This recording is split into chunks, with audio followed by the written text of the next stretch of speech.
Hey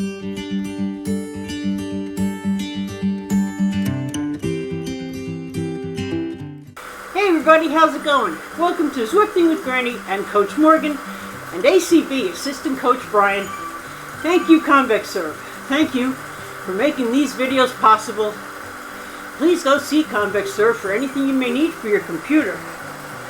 The coaches are still asleep. It's early in the morning, and I have decided to jump on, as I have been doing every day, with Dorothy Duster. Now, I am not a fast rider, so 1.1 works for me. Excuse me. But I know there are a lot of you who are having issues staying with pace partners, or are afraid to ride with a pace partner. So I thought I would share with you a couple of tips that work for me.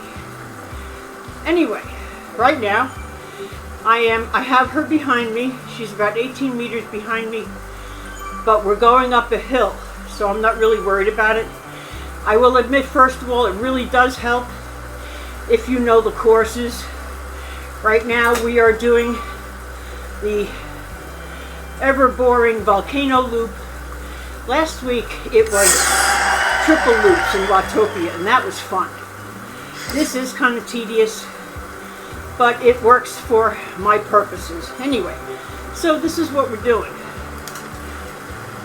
The whole idea, excuse me, is to try to stay with her as close as I can. And by doing that, I am teaching myself cadence and things like that, or practicing cadence.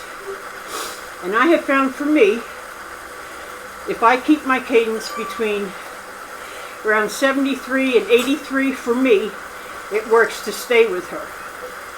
Now, at no time, if she's too far behind me or if I'm too far ahead of her, do I coast to slow down.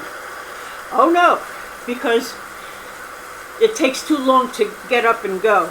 So, as I said, it does help if you know the course. So, I'll show you what I do in one loop of this. I will upshift and downshift throughout the whole thing, and I will try to keep my cadence in between 73 and 83. She's at a constant 85 at a 1.1 watt per kilo pace.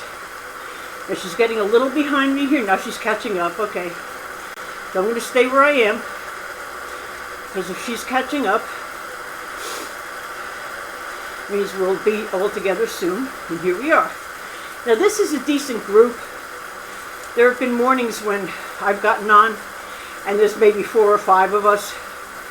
So it's a little more difficult to anticipate things, but it's still, my method still works for me. So right now, we're moving along. My happy pace is 75. Yes, I know I should be in the 80s. I'm not. So, here I am, fan time. We are within 1 meter of each other. Now, I know a hill is coming up. She maintains 1.1, which means if I'm doing faster than her and doing the same cadence, I'm going to go way ahead of her. So my goal is to try to stay with her up the hill by shifting and by not pedaling. So she's right with us now. I'm going to stay at this pace until she moves a little too behind me. And we're going to downshift. Now she's at 4, 5, 6, so I'm going to downshift again. But keep my cadence up, because at the top of the hill, she is going to start moving again. I do like to be closer to her than 12, but see, now she's catching up anyway. Most of the other riders are way ahead because they're slowing down or whatever, and they're not using shifting as the best way to stay with her. So they're going to be all over the place. I think there's one guy with her behind me, and that's it. Maybe two. And see, now she's popping up behind me, so I'm going to shift back into a normal gear to stay with her. And everybody else is all the way ahead.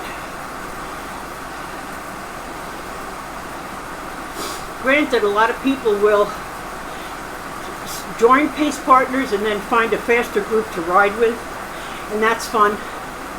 And I can see that, as long as you don't do that during a structured group ride, but with a pace partner, it really doesn't make a difference. I see, we're starting to regroup now. And it's a slight uphill. So I'm gonna, she's right there. I'm gonna try to stay with her by shifting. And it's gonna be a downhill. So she's gonna speed up.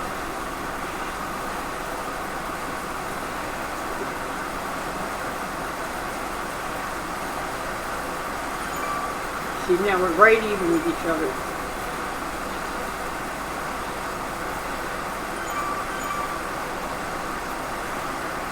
It really is a very good practice of using your gears to control your speed.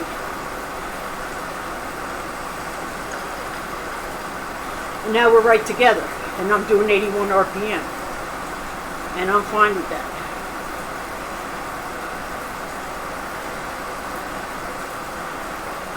We're doing good here. Now she's dropping back a little. If she drops back anymore, I would downshift. I'm a little ahead of her. So if I got really, really ahead of her, I would downshift.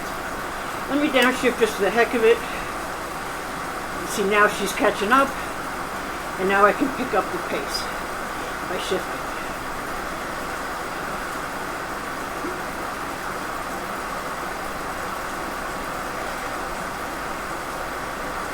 So this is really, I could do this for hours to stay with the pace partner because it keeps my mind occupied.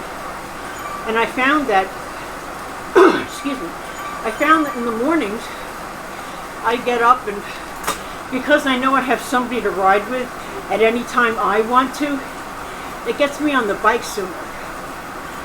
I mean, the pace partners are great if you like riding with people, but can't make it to structured group rides or anything like that. Like the herd has group rides at these paces, but you can't always make their times.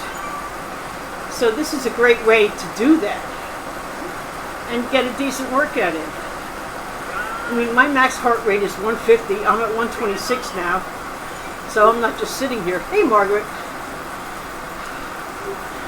I think Zwift really started to listen to their users when they put these pace partners in. As most of you know, there's been a restructuring within Zwift to get farther away from hardware and more into the software. And there have been several updates lately. This is one of the first ones where they are playing with the pace partners, and there's one in Makuri that's 1.0, but from what I understand from Eric Schlange, Zwift Insider, they've made it now so if Makuri is not the course that day, that pace partner is not available. That's what I read yesterday, or I thought I read. Please correct me if I'm wrong. So I just wanted to make this little video to encourage anyone who might be, wondering, how do I stay with the pace partner, or what do I do in order to stay with a pace partner, or I'm afraid to try a pace partner. The beautiful thing is if you get dropped, you can go back on the main screen, exit that ride, and join a pace partner again. They'll be there. Now, granted, some people are having issues right now where they join a pace partner and they get dropped in the middle of nowhere, and the pace partners are nowhere to be seen. And I'm sure that's just a bug, and there'll be another update about that. But I think for me and for a lot of you, this is a great way to get your miles in. And for me, it's great motivation to get on the bike because it's fun. It's not just grinding miles out. It's not just saying, okay, today I have to do 15 miles. And, you know, this way it's more fun. Like 5.5 miles just went by. I had no idea until I looked up there. So anyway, I hope this helps some of you. Please like and subscribe if you like the content. If there's anything you do want to see me do, please leave it in the comments. It helps me to know what you guys want. Brian, I know you want a behind the scenes video, but if anybody has any ideas, please throw them by me. I'd be happy to consider them. At any rate, thanks everybody. Have a good day. Take care.